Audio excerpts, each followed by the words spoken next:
ყოველდღიურად ხდება იერიშის მიტანა საქართველოსზე, საქართველოს ხელისუფლებაზე.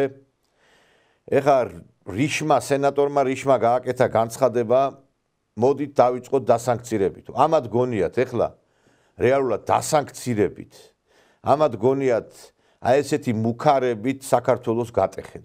საქართველო ვერ გატეხა ვერც თურქ მონღოლებმა, ვერც არაბებმა, ვერც ირანელებმა. უამრავი მტერი ესეოდა საქართველოს და აი ესეთი მუქარით, ესეთი შემოსევებით, ესეთი შემოტევებით ვერავინ ვერ გახდა საქართველოს. და ამათაც გონიათ რომ ეხლა გააკეთებენ იმას, რაც სხვამ ვერ შეძლო. გაუგებარი და გაუგონარია ასეთი რიტორიკა და აი აქ მათი დასაყრდენი მოღალატეების პოლიტიკა, რომელიც წარმოებს საქართველოს მიმართ, გონიათ რომ შედეგს გამოიტან. მიდის განსაკუთრებით დიდი იერიში იმ ადამიანზე, ვინც საქართველოს გადაარჩინა. ეს არის ბიძინა ივანიშვილი. დღეს არის ბიძინა ივანიშვილი საქართველოს ერთიანობის, საქართველოს სიძლიერის და საქართველოს დამოუკიდებლობის გარანტი. მე ამის თქმა თამამად შეიძლება. რომ არა ბიძინა ივანიშვილი დღეს ჩვენ კლავად სააკაშვილის რეჟიმის ქვეშ ვიქნებოდით, მეგობრებო. გაიხსენეთ ყოველგვარი ნიკიბ-მოკიბის გარეშე შემიძლია ვთქვა, რამდენი ათასი ადამიანი იკრიბებოდა, 100,000-ობით ადამიანი იკრიბებოდა სააკაშვილის რეჟიმის წინააღმდეგ. შეძლო ვინმე დემონტაჟის განეხორციელება. რომ არა ბიძინა ივანიშვილი დღესაც სააკაშვილის რეჟიმი გვექნებოდა. გამოჩნდა ეს ადამიანი და დაასრულა სააკაშვილის რეჟიმიც და დასავლეთის დიქტატურა ქვეყანაში, რომელმაც შეკრიბა უამრავი ადამიანი და მოხდა ის, რაც ჩვენ ვიყიდეთ 2012 წელს. 2012 წლიდან თავს მოგვახვიეს ეს კოჰაბიტაცია და 2012 წლიდან მუდმივად საქართველოზე მიდის შეტევები და ბიძინა ივანიშვილზე. ყოველდღიურად ვისი სახელი და გვარი გაისმის მათი მხრიდან ივანიშვილი. იმიტომ რომ საქართველოს დღევანდელი სიძლიერის და საქართველოს უსაფრთხოების გარანტი არის სწორედ ბიძინა ივანიშვილი. მათ უნდათ რომ ამ ადამიანის წაქცევით წააქციონ ჩვენი ქვეყანა. სწორედ აი ესე დიდ ადამიანებზე იყო ყოველთვის საქართველოს სიძლიერე. რომ არა დავით აღმაშენებელი, რომ არა გიორგი ბრწყინვალე, რომ არა თამარ მეფე, საქართველო არ იქნებოდა. ყოველთვის ისტორიულ ყოველ ჭრილში დიდი ადამიანები წვეთდნენ ქვეყნის ფერს. რომ არა დავითი, თამარი, გიორგი ბრწყინვალე, საქართველო არ იქნებოდა გაერთიანებული. ასევე არის ეს ადამიანი. ამ ადამიანმა გაგვათავისუფლა ჩვენ დამპრობლებისაგან. სააკაშვილის დამპრობლებისაგან, ამ სააკაშვილის ურდოებისაგან, რომლებიც ხალხს აუპატიურებდნენ, რომლებიც ხალხს ხოცავდნენ. ეხლა ვიღაცისთვის ძალიან ადვილია ეს საუბარი სააკაშვილის რეჟიმზე, როდესაც სახლშიც კი ჩუმად ლაპარაკობდნენ ადამიანები, ციხიდან პატიმრები რო გამოდიოდნენ, მათ არ შეეძლოთ ხმამაღალი საუბარი, შეჩვეული იყვნენ ხმადაბლა საუბარს. ხალხს აუპატიურებდნენ, ბიზნესებს ართმევდნენ. დღეს ლაპარაკობენ იმის შესახებ, რომ თურმე დღეს ეკონომიკას და ბიზნესს ვიღაცა ატერორებს. გეკითხებით ერთი მაგალითი დამისახელეთ, როდესაც ვინმემ სახელმწიფოს გადაუფორმა ბიზნესი. და მე მაშინ გკითხავთ, რატო მაშინ უჩნდებოდათ ბევრს ეს გზნობა, რომ ბიზნესებს აფორმებდნენ სახელმწიფოზე. იმიტომ რომ ღამის ნოტარიუსების მეშვეობით ხდებოდა ეს ყველაფერი და სააკაშვილი ატერორებდა ბიზნესს. დღეს ყველა თითეული ბიზნესმენი სუნთქავს თავისუფლად და არავის არ გაჩენია სურვილი, რომ თავისი ბიზნესი გადაეფორმებინა მაგალითად სახელმწიფოსათვის. და ეს არის ბიძინა ივანიშვილის დამსახურება. ბიძინა ივანიშვილის დამსახურება ის, რომ დღეს ჩვენს ქვეყანაში არის სტაბილურობა. ყველგან ომი აქვს, მეგობრებო, გახედეთ, გამოხედეთ, ყარაბაღის ომი, სირიაში ომი, აგერ ახლოს აღმოსავლეთში ომი, აგერ რუსეთის, უკრაინის ომი, ყველგან არის ცეცხლი გიზგიზებს.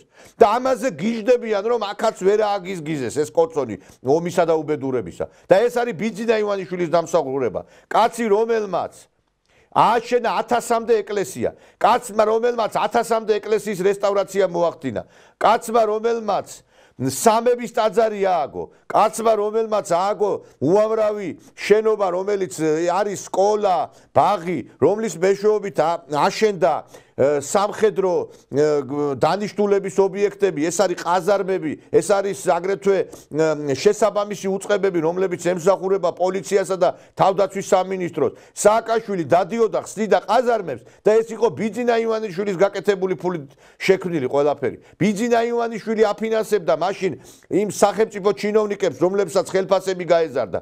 ბიძინა ივანიშვილის დახმარებით იხსნებოდა და მისი ფინანსური გარკვეული ნაკადების შემოდინებით ხორციელდებოდა იმ ინფრასტრუქტურული სამუშაოების განხორციელება და ერთი სიტყვა არავის არ ჰქონდა დაძრული ივანიშვილთან დაკავშირებით. თუ რამე შეიქმნა, გაკეთდა, ეს ყველაფერი ივანიშვილმა გააკეთა. ივანიშვილმა შთაბერა სული აჭარის სანაპიროს, როდესაც შეკვეთილი კაციშვილმა არ იცოდა და დღეს ხედავთ, რომ რამხელა სამუშაოები გაკეთდა. ხეები გადაიტანაო, ამბობდნენ, ესე იგი სიცოცხლე გაუმწარეს ამ ადამიანს და რა უნიკალური ბოტანიკური ბაღი არის შექმნილი. და მაინტერესებს, ეხლა თვითონ შედის მარტო თუ თქვენ შედიხართ ნებისმიერ დროს შეგიძლია დაათვალიეროთ ის უნიკალური საკონცერტო დარბაზი, ის ინფრასტრუქტურა, რომელიც არის შექმნილი, ის უნიკალური საკურორტო ზონები აბასთუმანში, ასევე სხვა წერტილებში, სადაც კეთდება ყველაფერი იმისათვის, რომ თითოეულმა ადამიანმა იგრძნოს თავი ბედნიერად. ამდენი გზა, ამდენი სკოლა, ამდენი ბაღი არც ერთხელ არ გაკეთებულა არც ერთ სოფელში. თითეული სოფელი გაზიფიცირებულია, მიყვანილია წყალი, მიყვანილია გზა, მაგრამ ეს ეხლა არავის არ ახსოვს, მეგობრებო. ეს არის სწორედ ბიძინა ივანიშვილის მმართველობის პერიოდში გაკეთდა და მისი აქტიური დახმარება. და დღეს ეს ადამიანები, ეს ნაძირალა ადამიანები, ეს საქართველოს მტრები, იმ ადამიანს, რომელმაც საქართველოს სტაბილურობა, კეთილდღეობა, ეკონომიკური წისვლა მოუტანა, ეს ექცევიან, მეგობრებო. ეს ის იმ ტკივილთან შედარებით არაფერია, რასაც ხალხი 10 დღეა უძლებს.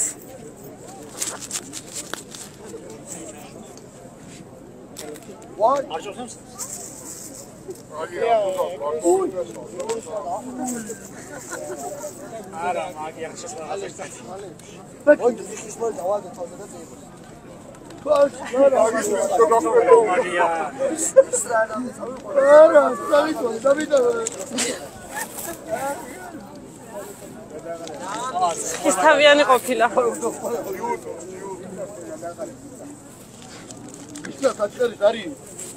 Idu mokta dashavda. Ara. Tauras gogete.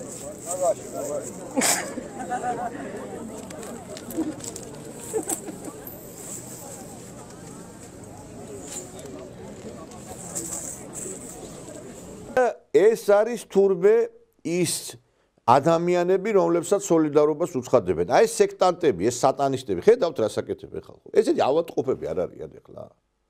ეხლა სააკაშვილის რეჟიმის წინამდეაც გამოდიოდა ხალხი და აპროტესტებდა, მაგრამ ესი არავინ არ იქცეოდა. ესენი არიან სატანისტები არიან ხალხო ესენი. ესენი ნორმალურები არიან და მე მიკვირს ზოგიერთი კულტურის, ხელოვნების მუშაკები, რომლებიც ამბობენ, რომ ჩვენ წინვალე თაობას თურმე სოლიდარობას უცხადებთ. ჩხიბავებს უცხადებთ სოლიდარობას?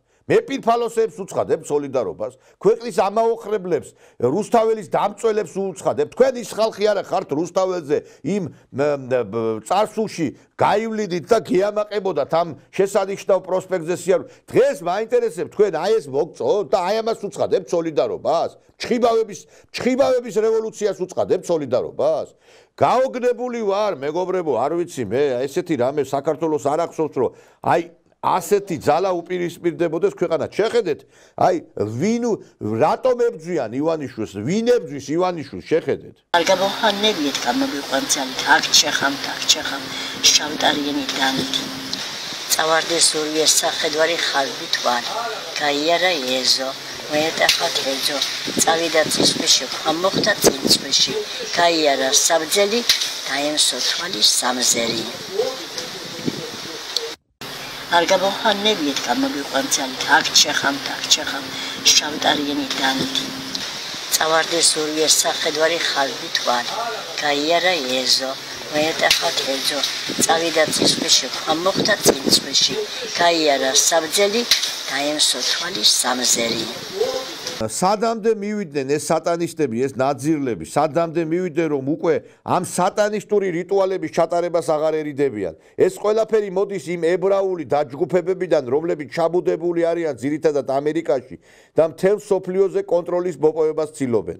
ეს არ არის სახუმარო თემა. ეს არის სერიოზული ამბავი. მე მინდა გავიხსენოთ ცნობილი ფაქტი, როდესაც სატანისტურმა ებრაელმა დაჯგუფებებმა ჭიათურის ერთ-ერთ სოფელში 1960-იან წლებში სწორედ ასე მსხვერპლად შეწირეს ახალგაზრდა ბავშვი, რომელიც წამებით მოკლეს. დიდი სკანდალი იყო ატეხილი. მაშინ ცნობილმა როთშილდების ოჯახმა ადვოკატებიც კი გამოუგზავნეს და ციხეს გადაარჩინეს.